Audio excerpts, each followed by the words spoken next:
습관 대한 내용은 여기까지고, 우리 다음은 좀 제가 흥미 위주의 어떤 기사를 3개 갖고 왔습니다. 이 3개만 빠르게 이야기하고 오늘 하루 마쳤으면 좋겠는데, 첫 번째 기사입니다. 애플의 시총이 3조 달러가 넘었다. 그러니까 우리나라 돈으로 대충 계산하면 3,600조죠. 애플의 시총이 3,600조인데 이게 GDP로 떼지면 영국을 넘어섰다는 거죠. 어마어마하죠. 그래서 우리가 G10이라고 하잖아요. G10. 세상에서 가장 힘센 나라 10개가 모이는 행사가 G10인데 여기에 이제 애플 들어와도 되죠. 경제력으로만 따져. 물론 나라는 뭐 경제력으로만 되는 게 아니지만 경제력으로만 따지면 나라 G10에 들어와야 된다는 거죠. 세상이니까 미국이라는 나라 안에 세계에서 4번째로 큰 나라가 하나 더 들어있는 뭐 그런 느낌이니까 미국이라는 나라가 얼마나 거대한지 알 수 있고, 이게 아마 한국 GDP의 2배가 넘나? 뭐 2배 가까이 될 겁니다. 그래서 엄청나다는 건데 팬데믹의 수혜라는 거죠. 주가가 40%가 넘었고 비트코인보다 수익이 높고 안정적이다. 대단합니다. 대단하죠.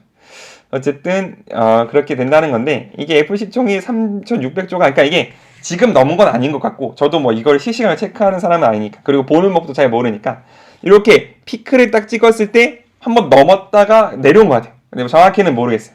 근데 어쨌든 주가를 보면 진짜 아름다운 주가죠. 이날 뭐 대충 이때쯤 했어도 이렇게 1배, 2배, 거의 3배 올라간 주가니까. 그 애플이면 세계 1위의 시총 기업이잖아요. 그게 3배가 올랐으니 아무튼 미국은 뭐 그렇다는 거고. 왜 그럴까? 아이폰이 잘 팔렸나? 그건 아닌 것 같다는 거죠.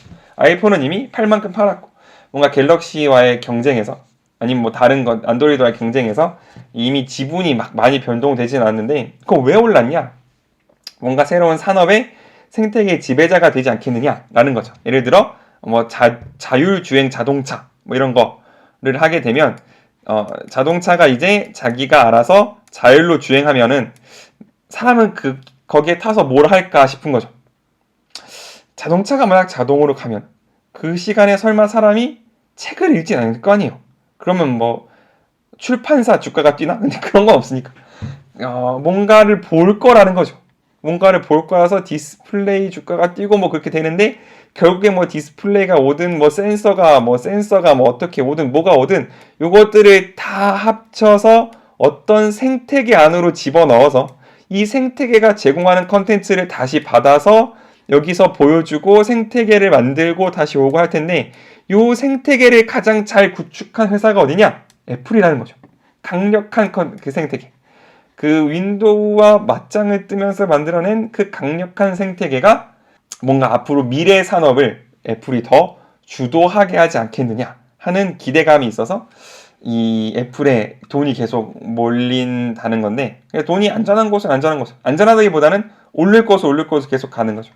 그래서 처음에 만들어져서 1조 달러를 돌파하는데 38년이 걸렸는데, 여기서부터 2조 달러를 돌파하는 데까지 2년밖에 안 걸렸고, 여기서부터 3조 달러를 돌파하는 데까지 1년 4개월밖에 안 걸렸다. 그러니까 진짜 성장이 이렇게 됐다는 건데, 삼성 잘 가다가 이렇게 됐죠.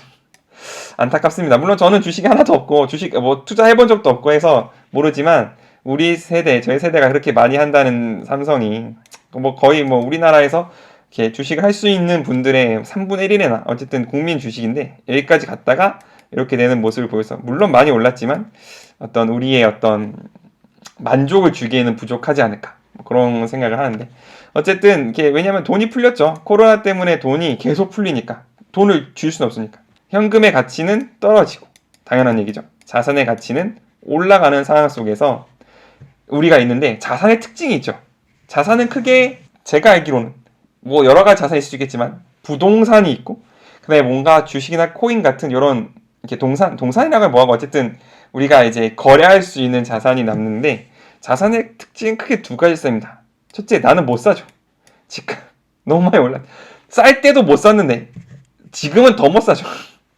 거의 뭐 볼 수도 없는 데에 올라가 버렸고, 내가 산 건 떨어지거나, 주식하신 분들, 코인 하신 분들 장이 그렇게 좋았다는데 벌었다는 분은 잘 못 보는 거 보면 뭐 어쨌든 어렵다는 건데, 이렇게 되면 뭐가 문제냐? 사람의 모든 걸 빨아들이게 돼요. 이게 하루에도 변동성이 심해서 이렇게 돼버리니까 사람들이 계속 여기만 몰두하게 되는 거죠.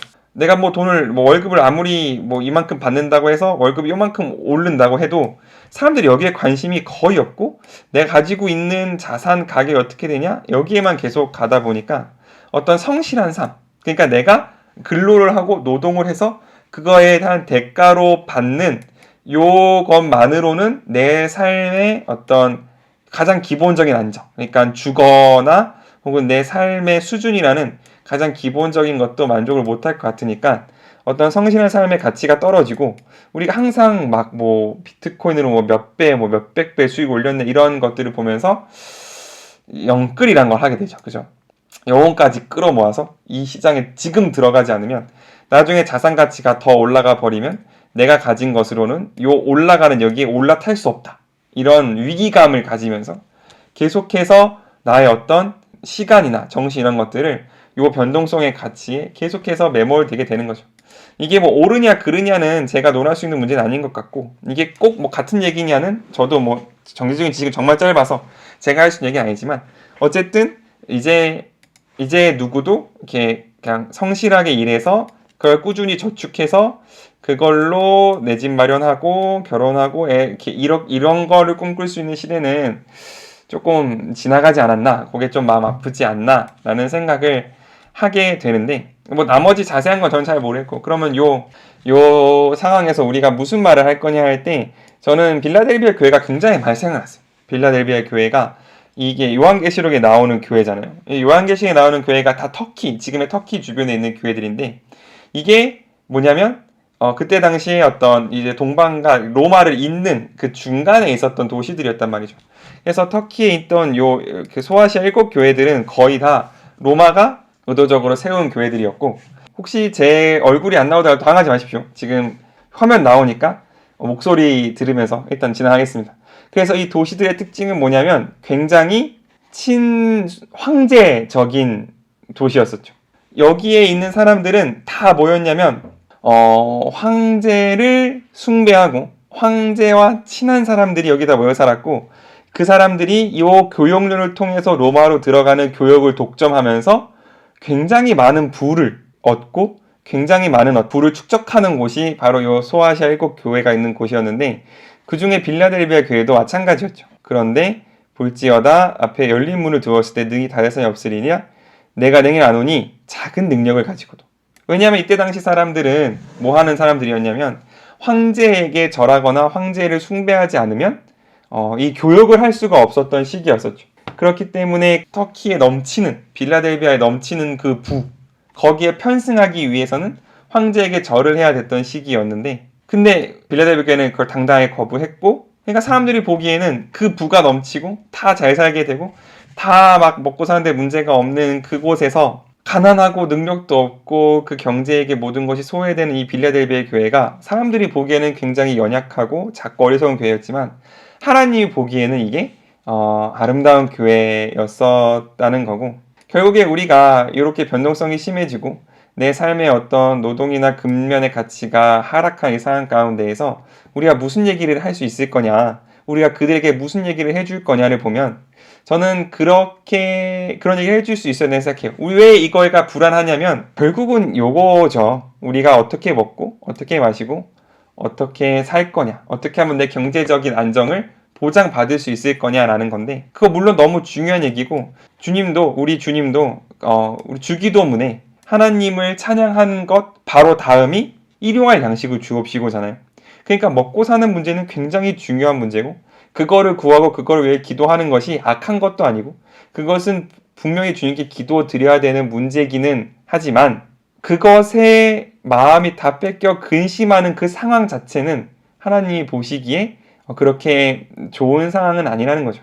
왜냐하면 근심이 있다는 건 안심하지 못했다는 거고 그것은 불안하고 믿지 못하는 상황 가운데 있다는 거니까 결국에는 우리가 바라는 건 뭐냐? 그 나라와 그의 의를 먼저 구하면 주님이 우리에게 필요한 것을 주신다는 것을 우리가 이 변동성이 심하고 돈이 풀리고 사람들이 이 흐름에 타지 못하면 내가 영원히 낙오되는 게 아닌가를 두려워하고 있는 이 상황 가운데에서도 이 말씀이 여전히 진리인 삶으로 살아가고 있는가 그런 것들을 우리가 한번 되돌아 봐야 될 것 같습니다. 물론 저도 청약 통장을 가지고 있는 사람이고 나도 너무 내 집을 갖고 싶은 사람이고 언젠가 돼야 내가 이 전세를 메뚜기 하는 생활을 벗어던지고 내 집을 가질 수 있을까 이거를 고민하는 사람이고 뭔가 주식이 나쁘다거나 뭐 투자가 나쁘다거나 절대 그런 거 아니지만 적어도 우리 기독교인들은 어떤 이 세상이 말하는 이 여기에 편승하지 않으면 타지 않으면 네 인생이 무너질 것 같다는 그것과는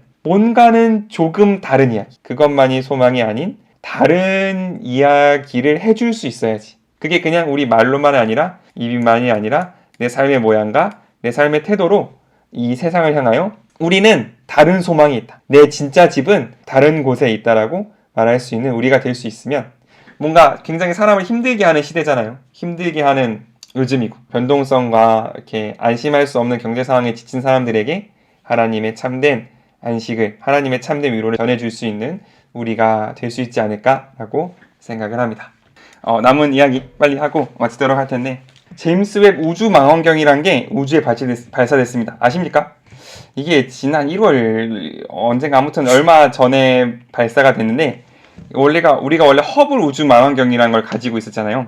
허블 우주 망원경을 갖고 있었는데 그거가 이제 더 좋은 게 필요돼서 이렇게 생긴 제임스 웹 우주 망원경이라는 게 우주로 발사가 됐습니다. 우주 망원경이 희한하게 생겼죠. 뭔가 렌즈가 있을 것 같은데 그렇게 안 생기고 이렇게 생겼는데 이게 적외선을 이제 받아서 우주를 관측하는 이제 그런 망원경이라고 하더라고요. 그래서 이게 어디에 뜨냐? 지금 이렇게 지구 이렇게 있으면 원래 허블 우주 망원경은 여기쯤에 떠서 이렇게 지구를 돌면서 우주를 보는 거잖아요. 얘는 달이 여기 있으면 여기부터 쭉 더 멀어져서 여기 어디쯤에 랑그랑주인가 뭐 이렇게 아무튼 무슨 포인트가 있대요. 그러니까 뭐 태양과 지구의 중력이 어떻게 이렇게 막 작용을 해서 안정되는 어떤 포인트가 있는데 그러니까 달보다 훨씬 더 멀리 가서 여기서 이제 돌면서 이 바깥쪽 우주를 보는 이런 임무를 수행하는 애가 제임스 웹 우주 망원경이라고 합니다. 그래서 왜 이렇게 생겼냐면은 여기 밑에가 이게 뭐냐면 태양으로부터 오는 열을 가려주는 애래요. 왜냐면 얘가 적외선을 보기 때문에 태양 열을 받으면 그야말로 햇빛을 다 이렇게 받은 카메라처럼 새하얗게 나오기 때문에 그러면 안 되고 이렇게 딱 막아서 태양 열을 막고 여기로는 우주를 보는 그래서 얘는 항상 이쪽만 보고 있는 이렇게 지구를 뱅글뱅글 도는 그런 애가 발사가 됐는데 그래서 얘가 지금도 달을 지나서 여기로 열심히 가고 있는 중입니다. 한 20일인가 더 지나면 여기까지 도착해서 임무를 한다고 하는데 관심 있으시면 제임스 우주 망원경 치면은 나사가 홈페이지를 다 만들어뒀습니다. 그래서 얘가 지금 우주 어디를 지나고 있고 어떤 상태고 뭐 이런 것들을 다 그 홈페이지에 올려놨는데 지금 뭐 이 상태로는 이제 우주선에 담아서 쏠 수가 없으니까 원래 얘를 다 접어서 이렇게 네모난 모양으로 만들어서 쏘고 가면서 하나씩 펼친 거죠. 하나씩 펼쳐서 요 모양을 만들었는데 오늘이었을 겁니다. 오늘 요거를 다 폈다. 이게 굉장히 섬세한 작업이었는데 왜냐하면 굉장히 예민한 장비니까 다 피다가 0.00001도만 안 펴져도 얘가 기능을 못하는 애가 되는 거고 얘는 달 너머까지 갈 거기 때문에 수리는 불가능한데 그래서 엄청 긴장했었는데 얘가 오늘 다 잘 펴졌다. 이런 기사가 이제 오늘 뜬 거고 그게 이겁니다. 웹 is fully deployed. 이게 다 펴졌다는 얘기래요. 어쨌든 그렇게 됐다라는 겁니다. 그런데 이 이야기를 왜 갖고 왔느냐? 요거 신기해서 보고 있는데 나사로 검색되어 온 게 있더라고요. 나사가 신학자들을 고용했다. 왜? 이러는 거죠. 외계인과 접촉을 대비해서 신학적 의미를 연구하기 위해서 나사가 신학자들을 공유했다고 합니다. 뭐냐면 나사가 신학자들에게 20세기 말 그리고 21세기 초 과학수단을 수백 년 또는 수천 년 동안 종교적 전통에 고려돼 왔던 질문에 적용하는 것을 의미를 연구해달라. 무슨 말이냐? 어쨌든 뭔가 중요한 걸 위해 연구하기 위해서 신학자를 고용했다는 건데 이게 굉장히 의외죠. 왜냐하면 나사는 어떤 집단이냐면 굉장히 이 종교 발언에 대해서 되게 민감한 어떤 발언을 이렇게 민감하게 이렇게 반응했던 게 나사였어요.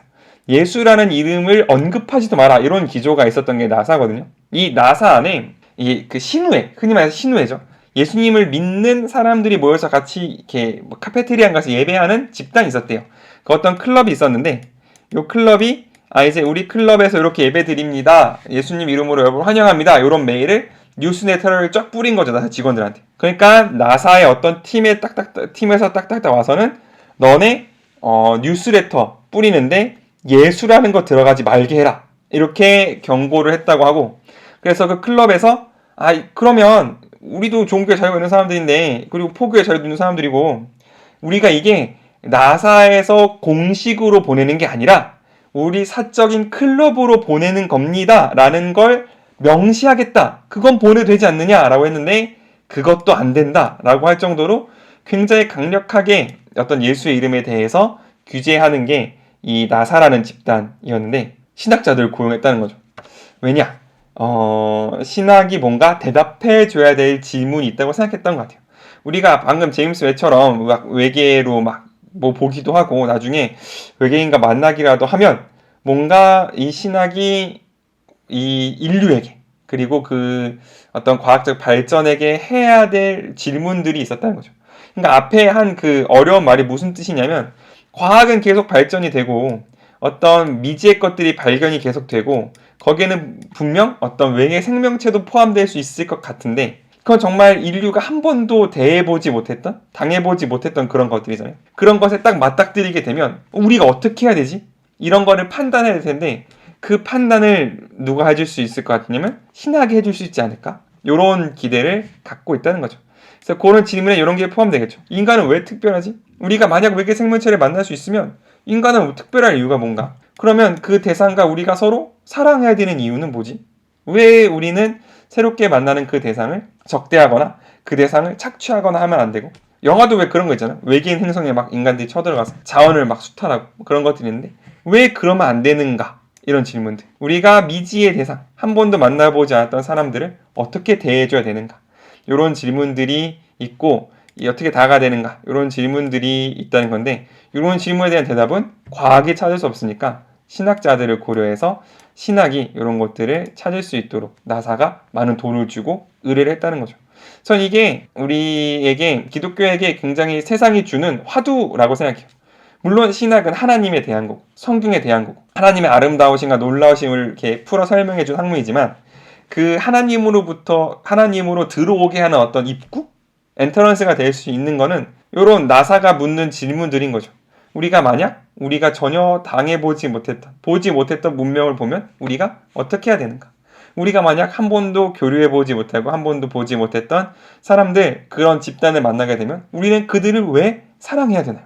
그리고 우리 인간은 그럼에도 불구하고 왜 특별합니까? 이런 것에 대한 질문은 충분히 신학이 설명해 줄 수 있고, 이거는 어떤 이 세상과 이 세상과 기독교의 중간 다리 역할로서 사람들을 이렇게 기독교 안으로, 신학 안으로 초대할 수 있는 입구가 될 수 있지 않을까 하는 생각이 들게. 근데 이런 생각도 하긴 하죠. 있긴 있을까?